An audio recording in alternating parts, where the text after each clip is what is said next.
I would say to see the human in the human in Black people. Don't like really do your research, really know your history and know the history of Black people and our valuable contributions to this country, and the way that this country has beaten us down and used us, like before you judge us.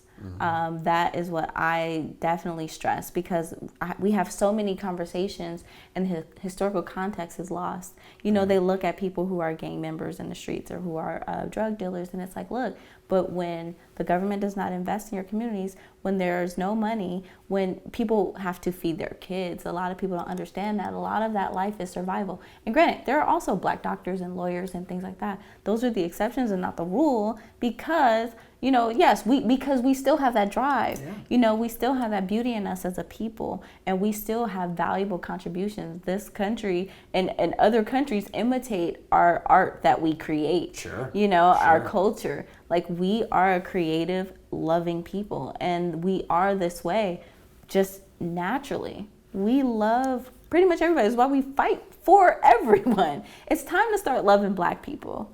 So you know that didn't they read like Genesis or something in the first overview? I would not do that.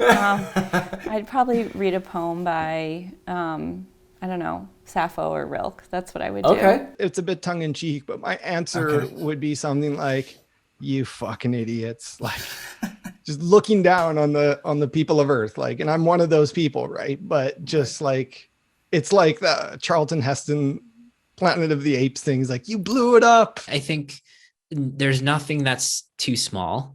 In fact, you know, I think part of this is really understanding that the scope of it is immediate and local, and it may have to do with creating a little rewilding on your patio or your backyard. Start there.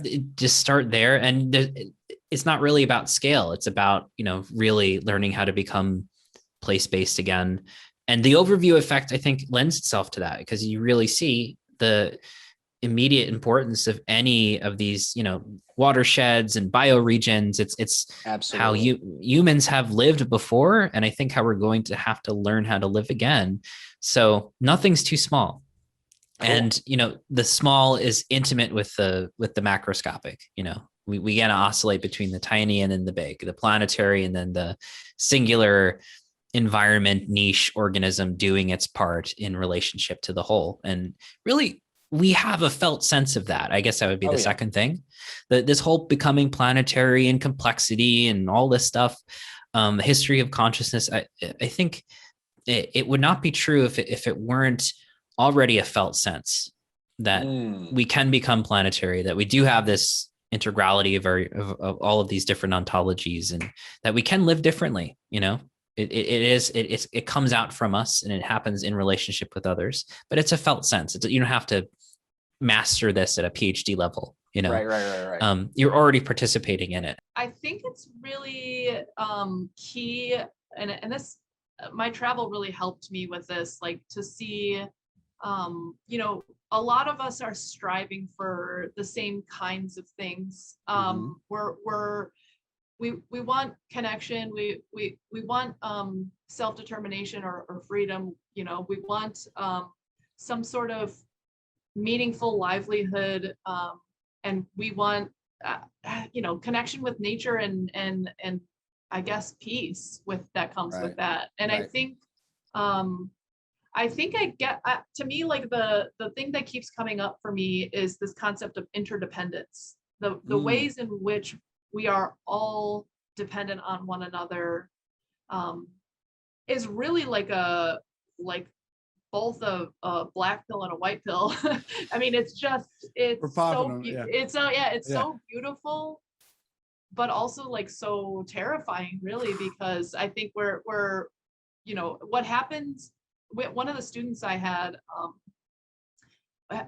we're talking with one of the students who came to Uruguay. We're talking with the farmer, my friend Paola, and she's talking about Monsanto and the destruction it's caused in Uruguay. And she was like, and the student was like, my dad does like all the IT systems for Monsanto. And it was like, yeah, like your dad is I mean, he's just a cog in a wheel, right? And, he's just building the systems, is not really deciding what the systems do, but, what he's doing there in wherever, I think San Francisco, is impacting this Paola, this woman in Uruguay, and many other people around the world. That's the black pill, just like the ways in which our, I think it's really important to think about when in a global society, the ways in which our choices or, the what we do in life impact others, which is overwhelming. And I think that's the doomer part. The white pill part is, what we really need to get out of this is what we want anyways. A lot of people just want, it's not a hard sell. Like the kind of future that I'm trying to sell, it's like good on so many different levels. I mean, it's good. It's like, it's pleasant. It's nice. You feel connected. You feel belonging. It's meaningful. You're producing something that also makes you feel good. Like you have friends, you have community, this is what we're striving for. It's hard to move from that to this, it's hard to move from externality. I don't really know or care how my actions impact other people in the world toward, how can I become more interdependent and build this world that I want to live in for myself and for all the other people. And when you realize like, there's really no way to do it by yourself, it's both scary and freeing, where you're just like, I can't do this alone. Like there's no way to do it alone. So better get out there and start figuring out like, who are my allies and who can I work with to make this thing happen, because I have no other choice really. And that is a good and important thing too, to just like recognize that having no other choice is an inevitability. It's liberating. For one thing, it's like, it gets back to that doomer optimism. It's like, well, if you gotta feel some type of way, you might as well feel that type of way. Yeah, exactly. And so you really, and then I think just taking that knowledge with responsibility, like it's my responsibility now to just kind of make this world I want to live in, not just for myself or my own kids or my own family, but for everybody around me, because I'm not going to do this. I'm not going to be able to do this alone.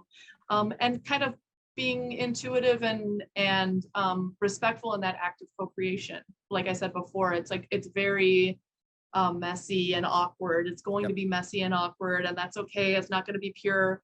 But it is going to at least move us toward where we want to be. It's not going to be perfect. We might not even get where we want to be in our lifetimes, but we're going to be better off at the end of the lifetime than we were before. We'll have made strides in the right direction, and that is literally all you could do. So that'll be my parting words.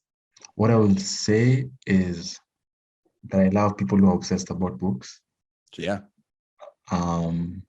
Like people who have fights about books. People who like the idea of reading is a thing that like pushes them going. It's like the thing that like keeps them going. So like to have like more of those people, like we don't need like doctors or like engineers or like any of that stuff, but like we need like people who like obsess about reading. I would say that, sort of what one man can do, another can do, and I mean man in the sense of human being, right? What one human being can do, another can do. So I would commend to people, implore them even, to take inspiration from exceptional individuals in human history when they've really done remarkable things that were considered impossible, right? So whenever you read about a historical figure doing something, they're essentially like you. They have 2 arms, 2 legs, they have a mind. You might not succeed, but like it's only through such people that things can possibly move forward. I think I would say work on important problems is the big one.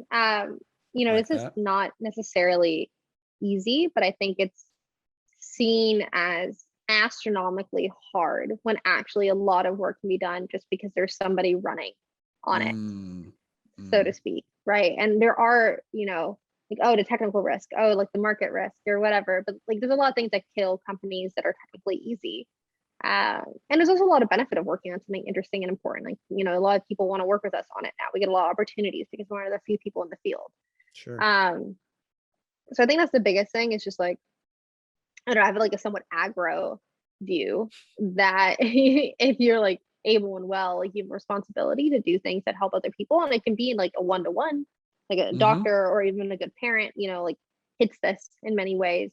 But if you can scale it, I mean, there's obvious benefits to that. I think two things. One is it's probably a good idea to start thinking about, you know, your basic needs, and not by default assuming that those will always be met through the larger supply chain systems, right? So start thinking about, where does your food come from?